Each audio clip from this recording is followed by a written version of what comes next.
Good afternoon. Thank you, Bell Choir, for that beautiful performance. I'm Linda Hurley, Director of Survivor Programs for the National Fallen Firefighters Foundation. On behalf of our Board of Directors and our Executive Director, who could not be with us, I want to welcome you and honor the families of our fallen firefighters. Now I would like to introduce Chief Ernie Mitchell, U.S. Fire Administrator, who has dedicated his life to the fire service and holds a special place in his heart for our fallen heroes. Thank you, Linda. Well, thank you, Linda. There's a lot of people out there since I last turned around. You all came in. I appreciate you being here, and I do want to give greetings on behalf of the National Emergency Training Center and the staff of the United States Fire Administration and FEMA, Department of Homeland Security.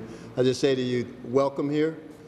Thank you to you, and greetings. It's a special time, this time of year, when we celebrate Christmas, which is a special time for us not only in this nation but around the world. It's a time when we pay more attention to the gifts that we have and the memories that we share and the sacrifices that have been made by others.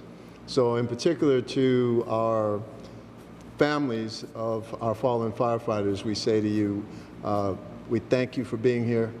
We appreciate you. We keep you in our thoughts, and we are truly just honored by your presence. And we want you to know we continue to keep your loved ones and your lost ones in our thoughts and in our prayers.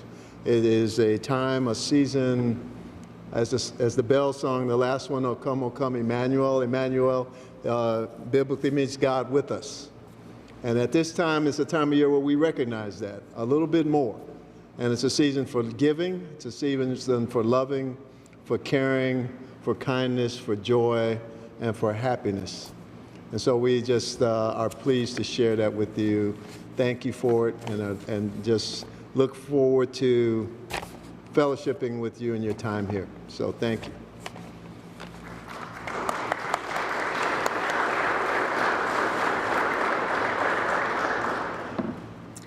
Thank you, Chief Mitchell. Jessica Snyder will now sing for us.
We know that the holiday season can be difficult for our families who have lost a loved one, and we at the foundation wanted to find a way to bring some comfort to them at this special time of year. So in 2003, we decided to ask our families to make ornaments in honor of their firefighters and send them to us to place on the large Oregon fir tree that stands in the quadrant between the chapel and the memorial. And so a new tradition began for us, and it's now been 12 years. The fir tree outgrew us. It became too tall to reach with a lift without damaging the bricks in the Walk of Honor. So we decided to bring our ornaments and our trees all indoors this year. There's a special tree on the altar to my right with ornaments for firefighters who died prior to 1981 when the memorial was established. One of the projects that the foundation has is to find those firefighters who died before that time and honor them here at some time in the future. We want to let the families know that they and their loved ones are especially remembered and honored here during the holiday season. Each ornament on the trees represents the life of a fallen firefighter and the love of their families. So we celebrate their lives here today, and we honor the sacrifices that they made in service to their communities. We are very pleased to have a number of family members of fallen firefighters with us today, and I'd like to ask you to stand to be recognized, please.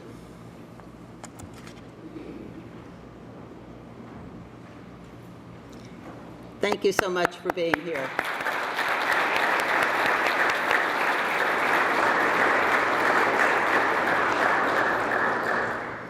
I also wanted to thank the foundation staff who made the swags for the memorial plaques, and all of the staff here at the foundation who worked so diligently all year to help our survivors. And the beautiful poinsettias and the wreath for the memorial was donated by Ivy Acres in Vineland, New Jersey, and was delivered to us by another survivor, Robert Stanmeyer, Jr. And now I'd like to ask one of our survivors to come forth and share her story with us. Dawn?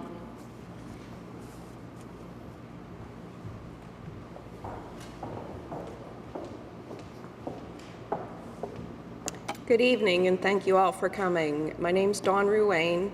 My firefighter was Captain John Young. Excuse me. He died in 2011. He was a career firefighter from New Jersey. They asked me to speak about a Christmas, and I think about the Christmas. We had bought a house.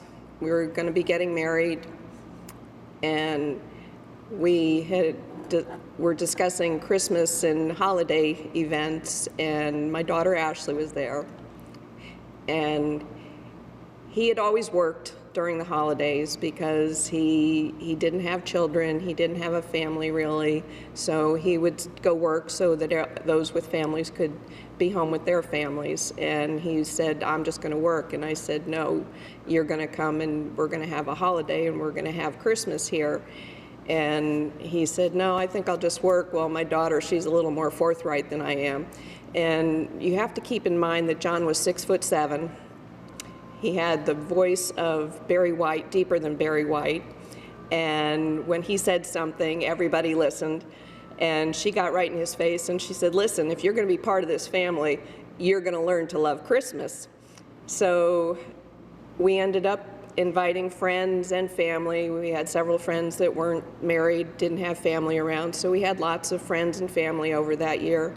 And he decided, since we had this big, huge fireplace in our living room, that we had to get stockings for everybody. So we had 12 stockings going across the fireplace, and we had got a Christmas tree. Well, we had a 24-foot sloped ceiling in the living room. We put the Christmas tree up, and he stood there without a ladder and put the star on top of the tree. And he stood back and looked at it, and he said, okay, and we decorated it. We had a phenomenal Christmas that year with all our friends and family, big dinner, and he just sat there and watched the kids open their toys and my kids open their presents, and he was all into shopping. He bought everybody's present all by himself and wrapped it all by himself, which surprised me. And after Christmas that year, We were sitting in front of the fire, and he was looking at the tree, and he had a big smile on his face, and he had these huge, huge, huge dimples. And I said, "So?" He said, "Next year we have to get a bigger tree." He would have gotten that one. And we did get a bigger tree the next year. Unfortunately, John died before Christmas that year, so we never got to celebrate. And Ashley and I came the following year, and my other child came the following year to honor John, and we were asked to come back to the Christmas tree ceremony. And I had made an ornament to put on the tree, and when I came here, I realized what these trees meant. To the survivor families, not only do we get to honor our loved ones here, but these ornaments are made with a lot of love, a lot of smiles, remembering, and a lot of tears. And these trees, these ornaments, show us that our loved ones are still honored, never forgotten, and they show us the true meaning of Christmas, of love, caring, and sharing, that we get wholeheartedly from the fire service, from the honor guard. I was honored and privileged last week to come out here and help decorate these trees, and to see the honor guard out here handling these ornaments so carefully, like they were diamonds and crystals, and put them on the tree with such love, meant a lot. Never think that the survivor families don't honor what you all do, because without you, we couldn't be where we are.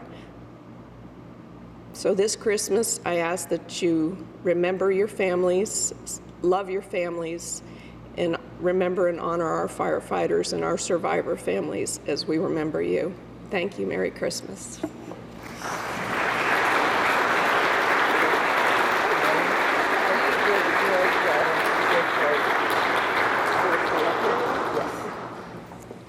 Chief Mitchell, if you would come up, please. We'd like to light the tree now. And we're going to count down from 10, so I'll leave you guys to begin.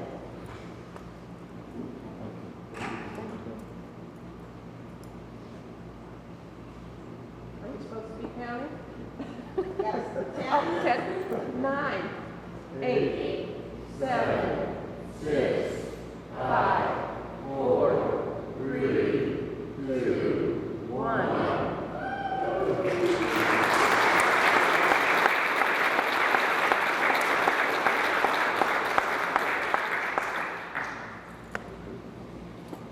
Thank you so much. Merry Christmas.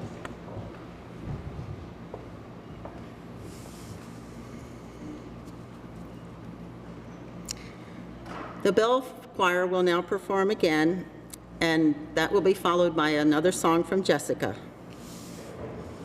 After their performances, please wait to be dismissed, and then join us at the National Fallen Firefighters Memorial, where a wreath will be placed for the holidays. And afterward, we invite you to return here to the chapel for refreshments. Thank you, and Merry Christmas.